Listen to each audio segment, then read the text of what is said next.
నమస్తే అందరికి. చాలా మంది ఏమంటారు అంటే, అరే నువ్వు జాంబియాలు ఉంటావు, జాంబియాలు ఏం చేస్తావు, ఏదైనా వీడియో పెట్టరా. కానీ నేను పెట్టడానికి పెద్ద ఇంట్రెస్టింగ్ ఏముండదు కదా నా లైఫ్ అనిపిస్తుంది. ఏదో ఒకటి చేసిందే చూపిద్దామని ఫిక్స్ అయినా. బట్ కొంచెమైనా క్రియేటివ్ గా అంటే కొంచెమైనా కొత్తగా ఉండాలి కదా. సో దాని గురించి నేను చికెన్ బిర్యానీ చేద్దామని ఫిక్స్ అయిపోయినా. చికెన్ బిర్యానీని ఎక్కువసేపు చూపట్టను కానీ మిగతా అన్ని చూపిస్తా. దాంట్లో భాగంగా ఈరోజు చికెన్ బిర్యానీ చేసుకుందాం. చికెన్ బిర్యానీ చేసుకోనికి మనకి పుదీనా కావాలి కాబట్టి పుదీనా ఇక్కడ మనకి విచ్చలవిడిగా ఉంటుంది అన్నట్టు. ఇంకోటి కరివేపాకు కూడా కావాలి. ఇది మా ఇంటి వెనుక. అండ్ వీడు మా బిలీవ్ గాడు. నమస్తేరా. ఏం తినలేదురా ఇవాళ. వీడు ఇంత పెద్ద షెట్గా అనిపిస్తుంది కదా, ఇదంతా కరివేపాకు అన్నట్టు. ఈ కరివేపాకుని ఇంత తెంపుకున్నా మళ్ళీ వస్తారా. ఇంకో విషయం ఏంటంటే ఇవాళ వీడియో చేయడానికి కారణం కటింగ్ చేయించుకున్నా. సూపర్ గ్లామరస్ జర బాగుంటది కదా చూపించుకుంటే అని వీడియో చేస్తున్నట్టు. బిర్యానీ చేయడానికి ఇంట్రెస్ట్ లేదు, తినడానికి ఇంట్రెస్ట్ ఉంది, చెయ్యడానికి బద్దగా అంతే. మ్యారినేషన్ అయితే చేస్తా. అది ఎప్పుడు వండుతా అనేది నాకు కూడా తెలియదు. అన్నం ఉంది అండ్ గుడ్డు కూర ఇవాటికి సరిపోతుంది నాకు. సో ఇక మళ్ళీ ఇంకోటి ఎందుకు ఉన్నాడు కానీ మామూలుగా ఇట్లా కొడితే ముక్కలు కావాలి కదా, కాలేదు. బట్ ఈసారి అవుతుంది. కానీ ఒక ఉల్లిగడ్డ కోసేది చూపించి తర్వాత ఇట్లా కొడతా.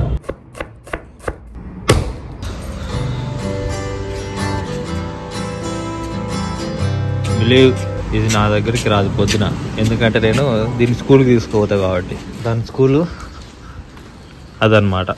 నమస్తే అందరికీ. ఇప్పుడు తెల్లారింది అన్నట్టు. ఇక్కడ వర్షం పడుతుంది. వర్షాకాలం జాంబియాలో ఆఫ్రికాల రోజు పొద్దున దీంతో నాకు ఇదే పరిశానం. కట్టేనియదు. కట్టేసినాం, ఇంక లోపల ఉరుకుతుంది. ఏంది ఇక రోజు ఇదే పంచాయతీ మనకి. సో అయిపోయింది దాంతో. రాత్రి పెట్టిన మ్యారినేషన్ అది అంతుంది కదా, దాన్ని మనం ఒక పట్టు పట్టి దాన్ని ఇప్పుడు మనం బిర్యానీ చేయాలి. దీంట్లో కొన్ని మసాలాలు వేసినా ఉన్నాయి, అది ఏవో ఉన్నాయని వేసేసిన. దీంట్లో కొన్ని మసాలాలు వేసిన ఎందుకంటే నేను మ్యారినేషన్లో చికెన్లో కూడా వేసేసినాం కాబట్టి. సో అందుకోసం అని జర తక్కువ వేసేసిన. మళ్ళీ అటు ఇటు అయిందంటే మళ్ళీ మనకి ఇటు అవుతుంది కాబట్టి అదంతా కాకుండా జర డైరెక్ట్ పెట్టేసిన. ఉప్పు బాగా ఉప్పు ఉండాలంటారు కాబట్టి కొంచెం ఎక్కువనే వేసుకోరు, మరీ ఎక్కువ వేసుకోకూరి. ఈ నీళ్ళు మనకి సముద్రం ఉప్పులా ఉండాలి. ఈ నీళ్ళ టేస్ట్ సముద్రం నీళ్ళలా ఉండాలి, అది కరెక్ట్.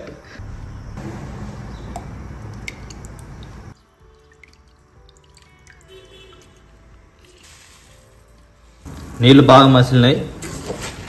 ఇక బాస్మతి ఆల్రెడీ నానబెట్టినట్టు ఇప్పుడే నీళ్ళు వంపిన. ఒక్కసారి ఇట్లా కలిపితే రైస్ అంటే కాడికి కుదురుకుంటుంది అన్నట్టు. అవన్నీ మనకు తెలియదు, కలపాలంతే. ఇక మనం మ్యారినేషన్ చేసి పెట్టిన చికెన్ వస్తుంది కదా, నేనైతే గట్టిగా అనుకుంటున్నాను సార్ జబర్దస్త్ వస్తుంది బిర్యానీ, మస్తు తినాలని. కానీ ఎట్లా వస్తుంది ఏందనేది అయినాక చూద్దాం. నేను మాత్రం ఫిక్స్ అయిపోయినాం, ఎందుకంటే టైం ఉంది, ప్రశాంతంగా ఒక్కనే సామాన్లు ఉన్నాయి అనుకుంటున్నా. చూద్దాం. ఆల్మోస్ట్ మనకి రైస్ ఒక 60-70% ఉరికింది. ఇది ఎట్లా తెలుస్తుంది అంటే మనకి జస్ట్ ఏం లేదు, ఒక మెషిన్ ఉంటుంది, ఆ మెషిన్ యూజ్ చేయాలి. అది ఇక్కడ మన చేతి దగ్గర ఇట్లా పెట్టుకుని ఇట్లా పిసికితే కొంచెం పలుకులు ఉంటుంది. సో అదే అన్నట్టు ఇదే మెషిన్. ఇవే తగ్గించుకుంటే మంచిది. ఇప్పుడు దీన్ని ఇక్కడ వెదజల్లాలి మ్యారినేషన్ చేసిన రైస్లో, సరే రైస్ అయితే చికెన్లో. సో ఇట్లా నీళ్ళు బాగా వంపాలి, వంపినాకనే వేయాలి. ఎందుకంటే మీకు తెలియదు అవన్నీ చెప్పిన అర్థం కాదు, ఇట్లా చేసేది. ఎందుకంటే నాకు కూడా తెలియదు. ఇట్లా చల్లాలన్నట్టు. ఇదంతా వాచెఫ్ మనది. కరెక్ట్ ఒక 2-3 ఏళ్ళ కింద వాచెఫ్ చేసిన చికెన్ బిర్యానీ, మటన్ బిర్యానీ చూసి నేర్చుకున్నది ఇదంతా. అప్పుడే నేను ఇండియాలో ఉండే, కానీ వంటల ప్రోగ్రాంలు బాగా చూస్తుండే. వీడికి వచ్చినాక చేస్తున్నా అంతే. ఆల్రెడీ బియ్యం ఉడకబెట్టిన నీళ్ళు ఉన్నాయి కదా, అవి చిన్న చాయ్ గ్లాసులో తీసుకొని దీంట్లో లైట్గా, మరీ ఎక్కువ వద్దు, ఎక్కువ అనిపించిందంటే వదిలేసేది. కొంచెం అట్లా పోస్తే కింద చికెన్ అడగంటకుండా ఆల్రెడీ మనం పెరిగేసి అంత నూనె పోసి అంత గట్టి మ్యారినేషన్ చేసిన చికెన్ని. మటన్ అయితే ఎక్కువ పోయాలి, చికెన్ అయితే అవసరం లేదు. కానీ ఏదో ఇక పోద్దాం అన్నట్టు పోసిన. మళ్ళీ చికెన్ డ్రై అయిందంటే బాగుండదు కదా. సో మొత్తానికి చికెన్ బిర్యానీ రెడీ అయిపోయింది, ఇంకా కాలేదు. ఇప్పుడు దమ్ పెట్టడానికి రెడీ చేసేసినాం అన్నట్టు. ఇప్పుడు దమ్ పెట్టాలి. దమ్ పెట్టేసి మనం తిందాం. ఈ మాదిరి సెటప్ చేసేసిన. ఏంటంటే ఇప్పుడు దమ్ బిర్యానీ మనం పిండికి ఇట్లా అంతా పెట్టకుండా డైరెక్ట్ దమ్ పెట్టినకి దీన్ని బిట్ అంటారు, బౌర్లో ఇష్టంలా వాళ్ళకి తెలుసు. ఇట్లనే డైరెక్ట్ పెట్టేసి తర్వాత కింద ఏదైనా సపోర్ట్ పెట్టి ఇంకో 10 నిమిషాల తర్వాత మొత్తాన్ని అర్ధ గంటలో ఫినిష్ చేసేద్దాం. ఒక 6-7 నిమిషాల తర్వాత కింద ఇది పెట్టినట్టు మన దోశలది ఇది కరెక్ట్ సెట్ అవుతుంది. సో అది పెట్టి మళ్ళీ జరసేపు మంట తగిలిస్తే కింద గట్టిగా డ్రై కాకుండా మాడకుండా ఉంటుంది చికెన్. మనం ఫిక్స్ అయిపోయినాం ఇవాళ మంచి చికెన్ బిర్యానీ తిందామని. మనం ఫిక్స్ అయితే సరిపోతుంది, అది సరిగ్గా కావాలి. ఫస్ట్ టైం ఎప్పుడైతే నేను మటన్ బిర్యానీ చేసినో నేను అనుకున్నా అసలు తొందరగా ఇండియా పోయి బిర్యానీ దుకాణం పెట్టుకోవాలని. తర్వాత 2-3 సార్లు చేసినప్పుడు లేదు ఒక్కసారికి మంచిగా వచ్చిందంటే ఇంకోసారి మంచిగా వస్తుందని రూల్ లేదు అనుకున్నా. బట్ ఇంకోసారి ఎప్పుడు చేసినా నేను బాస్మతి రైస్ తోటి ఎప్పుడు చేయలేదు, మామూలు రైస్ తోటి చేసిన. మొత్తానికి అయితే బిర్యానీ అయిపోయిందని నేను అనుకుని పోయి అయితే బంద్ చేసిన. కానీ ఎట్లొచ్చింది ఏందనేది చూడాలి. ఇప్పుడు చాలా వెయిట్ ఉంటుంది, ఇంత వెయిట్ ఉంటుంది, అట్లా కథలు పడద్దు అనమాట.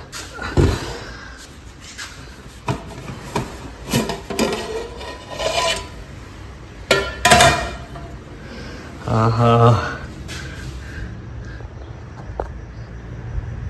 చూడండి అయిపోయింది. మంచి కింద ఎట్లుంది మసాలా అనేది నా ఆశగా ఆతృతతో ఎదురు చూస్తున్నా.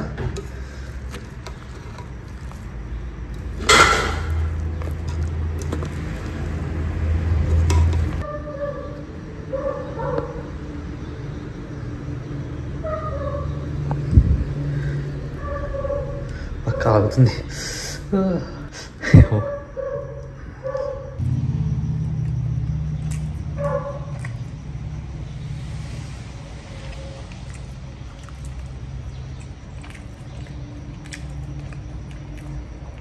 అదిరిపోయింది భయ్య. సో ఇండియాకి రాగానే బిర్యానీ సెంటర్ ఓపెన్ చేస్తున్నాం. అడ్రస్ అవుట్లెట్లు అన్నీ పెట్టేద్దాం. ఫ్రాంచైజీ కూడా ఇచ్చేస్తున్నాం. పేరు ఇంకా పెడతా.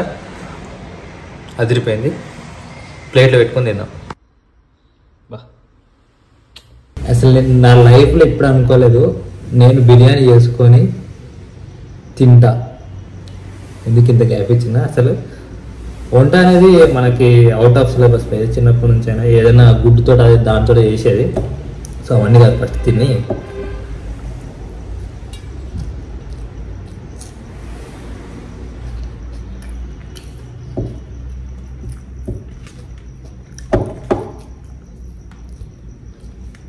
నెక్స్ట్ లెవెల్ పోయా.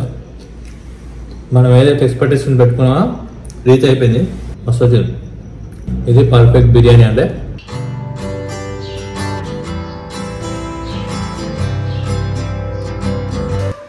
మంచిగా బిర్యానీ తిన్నా అయిపోయింది. గిన్నెలు ఆడబడేసిన. ఇప్పుడు ఏంటంటే మా బిలీవ్ గారు ఉంది కదా, అదే మా కుక్క. దాని దగ్గర ఇప్పుడు మనం ఏం చేయాలి, ఫుడ్ ప్రిపేర్ చేయాలి. దానికి ఏం వండుతాం ఏంది కథ అనేది ఇప్పుడు మీకు చూపిస్తా. సో దానికి కావాల్సిన పదార్థాలు రోజు నాన్ వెజ్. సో నిన్న నేను కొంచెం చికెన్ తీసుకున్న దాంట్లో స్కిన్ తీసేసిన, అది పక్కన పెట్టిన. అసలు ఎట్లా చేస్తానని చూపిస్తా. ఇప్పుడు మా కుక్కకు వండేది నేను. దీన్ని మిలిమిలి అంటారు, మన మొక్కజొన్న పిండి అన్నీ. కాకపోతే ఇది కొంచెం గ్రెయిన్స్లా ఉంటుంది. గ్రెయిన్లు అంటే ఏంది, గింజల్లాగా రవ్వలాగా ఉంటుంది. అండ్ ఇప్పుడు మన కుక్క ఇది చెయ్యక వీడియో రికార్డ్ చేస్తే అసలు ఏం వస్తలేదు, అసలు జోషే లేదు, ఏం లేదు. బట్ రికార్డ్ చేయాలి, మీకు ఏదో చూపెట్టాలనే ఆతృత. అసలు చాలా ఆర్టిఫిషియల్గా అనిపిస్తుంది భయ్య నాకే. అసలు ఇది ఏం రికార్డ్ చేస్తున్నానో ఏందో. సరే అంతా పక్కన పెడితే ఈ మిలీమీలు ఇక్కడ మనం బియ్యం 2 నిమిషాలు మనం అన్నం వండుకో ముందు బియ్యం అంటాం కదా. సో బియ్యాన్ని వండితే అన్నం అవుతుంది కదా. ఇక్కడ ఈ మిలీమీలు వండితే షీమా. ఇది ఆఫ్రికన్ ట్రెడిషనల్ ఫుడ్. వాళ్ళకి చిన్నప్పటి నుంచి ఇదే పెట్టి పోషిస్తారు అన్నట్టు. అండ్ ఇది చాలా హెల్దీ ఇది కూడా. కాకపోతే నేను ఎప్పుడైనా బయటికి వెళ్తే తింటా, కానీ ఇంట్లో ఉంటే ఎక్కువ తినను.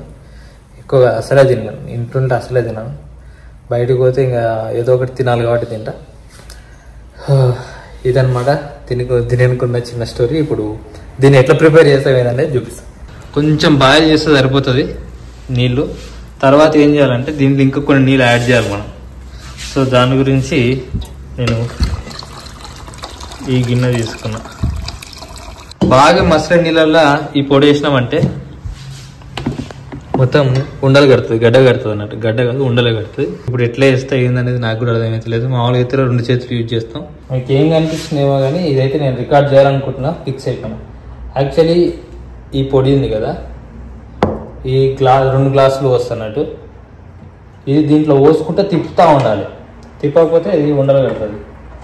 అండ్ వేడి నీళ్ళలో అస్సలే వేయద్దు. వేసినామంటే అది అంతే ఇక బిస్కెట్. ఇది తిప్పకుండా వేసినామంటే మొత్తం ఖరాబ్ అయిపోతుంది. తిప్పుతూనే ఉండాలి. ఇప్పుడు మొత్తం నీళ్ళలా కలిసినాకనే మనం ఇప్పుడు బంద్ చేయాలి. మంచిగా నీళ్ళలో మిక్స్ అయితే చాలు. మిక్స్ అయిపోయింది. ఇట్లా కలుపుతా ఉంటే ఇట్లా కన్సిస్టెన్సీ ఇట్లా వస్తుంది అన్నట్టు. ఇక్కడ ఉన్న వాళ్ళు మామూలుగా ఏంటంటే చికెన్ సపరేట్గా వండుతారు, ఇది షీమా సపరేట్గా వండుతారు. ఇప్పుడు మనం బిలీవ్గాన్ కోసమే కాబట్టి 2 కలిపి వండేస్తాం పలావ్ లాగా. ఇట్లా నేను అన్నట్టు చూసి మా పని మనిషి షాక్ అయింది, ఏంది ఎందుకు ఇట్లా వండుతున్నావు అని. ఇప్పుడు నువ్వు ఏదైనా కానీ 2 కలిపే కదా దానికి వేసేది. మేము పలావాలు చేసుకుంటాం, సో మాకు ఇలాంటిది అలవాటు అనేది చెప్పేసిన అన్నట్టు. వీళ్ళు చాలా క్వాంటిటీ తింటారు. ఇది ఎట్లా తింటారు అంటే అరే అంతగానే వేరే లోపడిపోతుందిరా అనిపిస్తుంది. అంత తింటారు వీళ్ళు. మనం అంత తినలేము. మనం రైస్ తింటాం చూడు, ఆ రైస్ క్వాంటిటీ చూసి వాళ్ళు కూడా షాక్ అవుతారు. ఇంత రైస్ తింటారా మీరు? జెర్సేపు చల్లారిస్తే అయిపోయి అది కూడా తింటుంది. చూడు ఇది వాతావరణం ఎట్లుందో, వర్షం పడతా ఉంది, చిన్న ముసురు పడుతుంది, మీకు కనిపిస్తలేదు. మా వానికి జర ఈరోజు గోరువెచ్చది పెడదు, వాతావరణానికి సెట్ అవుతుంది. ఈ ఫుడ్ అయితే అయిపోయింది, ప్రిపేర్ అయిపోయింది కాబట్టి ఇక దీంట్లో వేసేయడం. ఇంకా సగం ముందు సాయంత్రం పెడతా అంతే. అది చూడదు, మనం పిలవ ముందుకే వచ్చేసింది. బిలీవ్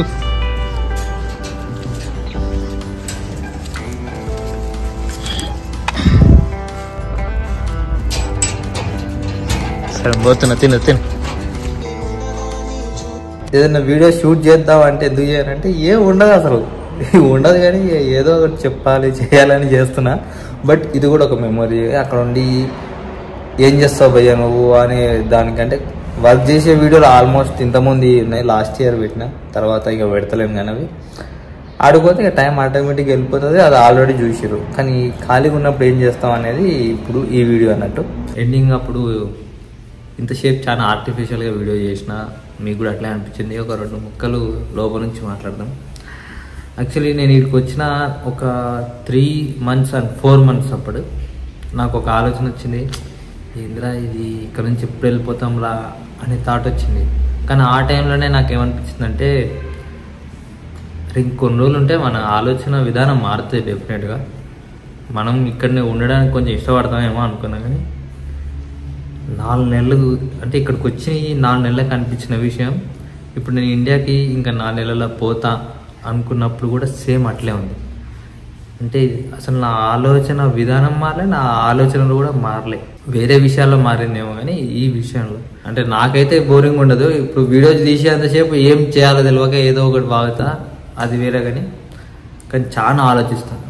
ఆలోచించే దాంట్లో ఏంటంటే తర్వాత ఇట్లా చేయాలి అట్లా చేయాలి వేరే కొన్ని ఉంటాయి, అవి చెప్తే ఇప్పుడు బాగుంటుంది. కానీ అంటే మంచిగా పాజిటివ్గానే, ఇప్పుడు ఏదో లో ఉండి ఏదో అలాంటి ఆలోచనలు ఏముండవు. మీకు కొన్ని ఆలోచనలు మీరు చూడాలనుకుంటే నా ట్విట్టర్ హ్యాండిల్ ఉంటుంది శ్రీకేనే, సో దాంట్లో ఉంటాయి.